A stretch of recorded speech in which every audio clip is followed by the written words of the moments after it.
For more than 20 years, it was cold, lonely streets like this one that 59-year-old Abdullah Hassan called home.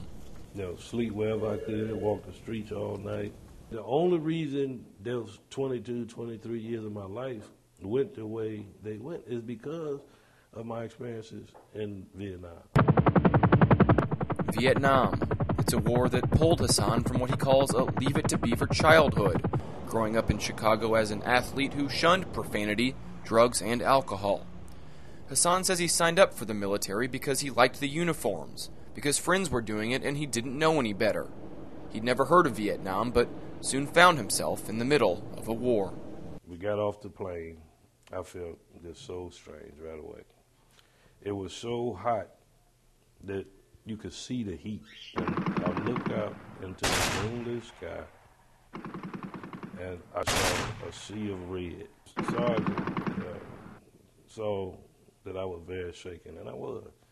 And he just came and said, "Hey, kid, try this. This will make you feel better." And that was my introduction to narcotics, opiates, opium. It was my first drug. I went through the rest of my tour in Vietnam pretty much sedated. Hassan says he doesn't remember the day he left Vietnam. He doesn't remember any goodbyes. He does remember there was no deprogramming for him and other soldiers, that they came back to the States much different than they left. They came back with anger, with problems. I stayed underground. I moved around from state. I think I lived in 6 or 7 states. The addiction has escalated. I ended up homeless.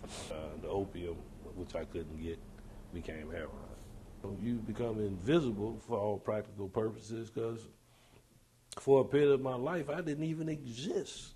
For more than 20 years, these cold streets were Hassan's life. But in the mid-1980s, a new Hassan began to emerge. He sought help at VA hospitals that he says the military never informed him about. And once clean, he began working and volunteering to help others. I really believe at the core of me was a decent person. It was just that it had been, piling on of the shame and guilt, anger. This tailspin that I went on started in Vietnam. When I was younger in high school and everything, I said at some point I wanted to be an attorney. Hassan is not an attorney these days, but he does hold an even more meaningful job as executive director of the Inner Voice, the largest homeless service provider in Chicago.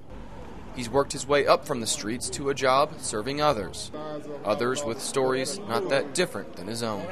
Regardless of what a person goes through, that's what you are. So you have to acquire understanding, wisdom, knowledge from whatever your life experiences are. And I often say if I could go back and change anything, I would go right back through everything exactly the same way. That's why hundreds of pictures now adorn his office walls of people he's helped, people that have helped him. In their faces, his smiles say it all. For Medill Reports, I'm John Sunheim.